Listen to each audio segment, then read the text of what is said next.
Pengertian teori belajar. Teori belajar, menurut Res Effendi, adalah berisi uraian tentang apa yang terjadi dan apa yang diharapkan terjadi terhadap mental peserta didik. Sementara itu, pengertian tentang belajar itu sendiri berbeda-beda menurut teori yang dianut seseorang. Teori belajar adalah suatu teori yang di dalamnya terdapat tata cara pengaplikasian kegiatan belajar mengajar antara guru dan siswa, perancangan metode pembelajaran yang akan dilaksanakan di kelas maupun di luar kelas. Macam-macam teori belajar. Teori belajar David Ausubel. David Ausubel terkenal dengan teori belajar bermaknanya. Menurut Ausubel, belajar dapat diklasifikasikan ke dalam dua dimensi. Selain itu, Ausubel membedakan belajar bermakna, meaningful learning, dan belajar menghafal, rote learning. Belajar bermakna adalah suatu proses memperoleh informasi baru dengan menghubungkannya dengan struktur pengertian yang sudah dimiliki oleh pembelajar. Sedangkan belajar menghafal terjadi bila seseorang memperoleh informasi baru yang sama sekali tidak berhubungan dengan pengetahuan yang telah dimilikinya. Teori belajar Piaget. Jean Piaget berpendapat bahwa ada 3 aspek pertumbuhan intelektual, yaitu pertama, struktur yang merupakan organisasi mental tingkat tinggi, kedua, isi ialah pola perilaku anak yang khas tercermin pada respon yang diberikannya terhadap berbagai masalah yang dihadapinya, ketiga, fungsi yaitu cara yang digunakan organisme untuk membuat kemajuan intelektual. Proses berpikir manusia sebagai suatu perkembangan yang bertahap dari berpikir intelektual konkret ke abstrak menurut Piaget melalui 4 periode berikut. Pertama, tahap sensori motor 0 sampai 2 tahun. Pada tahap ini, pemahaman anak sangat bergantung pada kegiatan, gerak tubuh, dan alat-alat indera mereka. Kedua, tahap praoperasional 2 sampai 7 tahun. Pada tahap ini, anak masih mengalami kesulitan dalam melakukan pembalikan pemikiran serta masih mengalami kesulitan bernalar, sehingga induktif maupun deduktif karena pemikirannya masih dalam tahap transduktif, yaitu suatu proses penarikan kesimpulan dari hal khusus yang satu ke hal khusus yang lain. Ketiga, tahap konkret. Di tahap ini, seorang anak dapat membuat kesimpulan dari suatu situasi nyata atau dengan menggunakan benda konkret dan mampu mempertimbangkan 2 aspek dari situasi secara nyata bersamaan, misalnya antara bentuk dan ukuran. Contohnya adalah konsep kekekalan luas, di mana luas daerah akan kekal tiap jika daerah tersebut dibagi menjadi beberapa bagian. 4. Tahap operasional formal, lebih dari 11 tahun. Pada permulaan tahap ini, kemampuan bernalar secara abstrak mulai meningkat, sehingga seseorang mulai mampu untuk berpikir secara deduktif. Contohnya, mereka sudah mulai mampu menggunakan variabel. Teori belajar Vygotsky. Teori Vygotsky lebih menekankan pada aspek sosial dari proses pembelajaran. Menurut Vygotsky, bahwa proses pembelajaran akan terjadi jika anak bekerja atau menangani tugas-tugas yang belum dipelajari. Namun tugas-tugas tersebut masih berada dalam jangkauan mereka, disebut dengan zone of proximal development, yakni daerah tingkat perkembangan sedikit di atas daerah perkembangan seseorang saat ini. Mengajar penerapan teori belajar Vygotsky dalam interaksi belajar mengajar mungkin dapat dijabarkan sebagai berikut. Pertama, walaupun anak tetap dilibatkan dalam pembelajaran aktif, guru harus secara aktif mendampingi setiap kegiatan anak-anak. Kedua, secara khusus Vygotsky mengemukakan bahwa di samping guru, teman sebaya juga berpengaruh penting.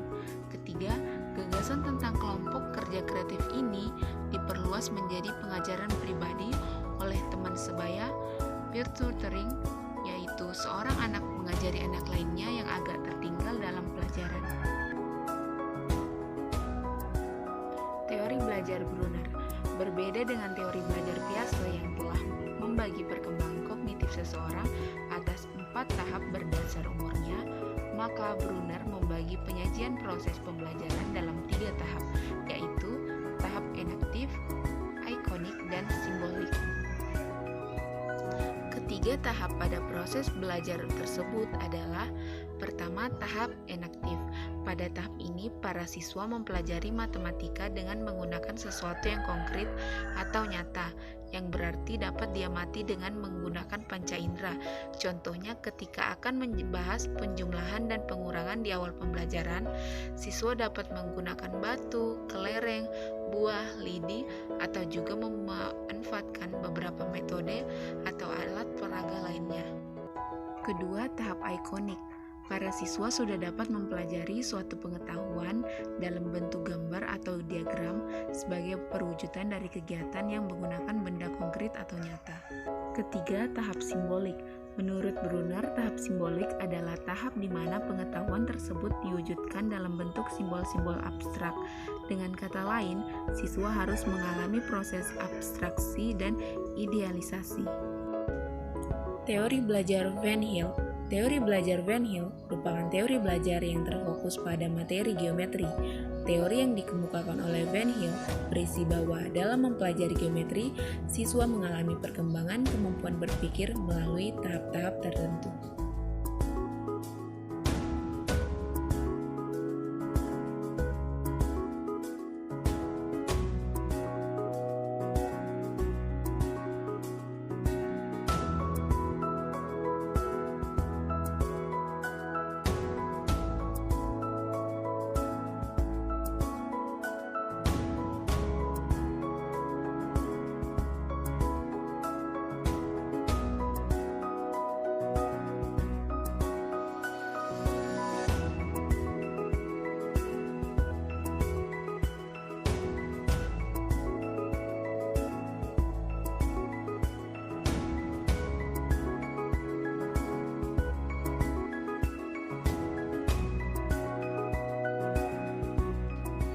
Teori belajar Gagne.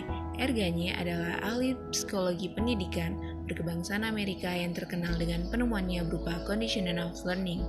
Teori belajar Gagne merupakan sebuah teori yang dicetuskan oleh Robert M. Gagne yang di dalamnya terdapat 9 fase yang sering disebut fase-fase belajar.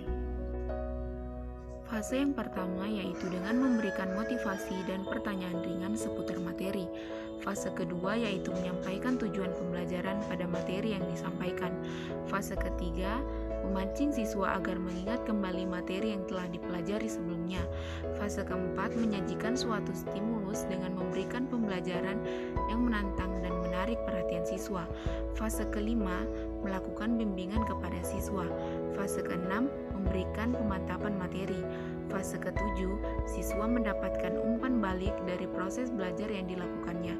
Fase ke-8, guru mengevaluasi hasil belajar siswa. Fase yang ke-9 adalah menyimpulkan pembelajaran.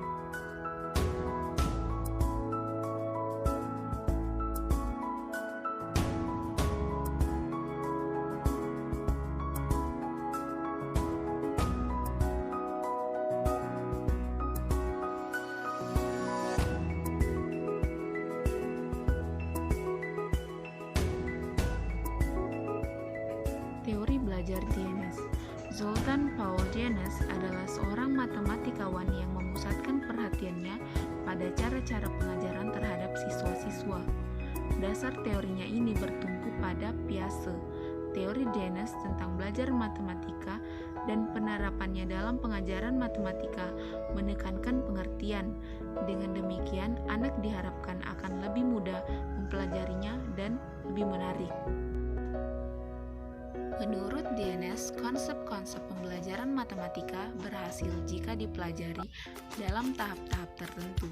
Dienes membaginya ke dalam 6 tahap, yaitu: pertama, permainan bebas, free play. Dalam setiap tahap belajar, tahap yang paling awal dari pengembangan konsep bermula dari permainan bebas. Kedua, permainan yang menggunakan aturan, games. Dengan melalui permainan, siswa diajak untuk mulai mengenal dan memikirkan bagaimana struktur matematika itu. Ketiga, permainan kesamaan sifat, searching of commonalities. Dalam mencari kesamaan, siswa mulai diarahkan dalam kegiatan menemukan sifat-sifat kesamaan dalam permainan yang sedang diikuti. Keempat, permainan representasi. Representasi adalah tahap pengambilan sifat dari beberapa situasi yang sejenis. Kelima, permainan dengan simbolisasi. Simbolisasi termasuk tahap belajar konsep yang membutuhkan kemampuan merumuskan dari setiap konsep-konsep dengan menggunakan simbol matematika atau melalui perumusan verbal. Keenam, permainan dengan formalisasi. Formalisasi merupakan tahap belajar konsep yang terakhir.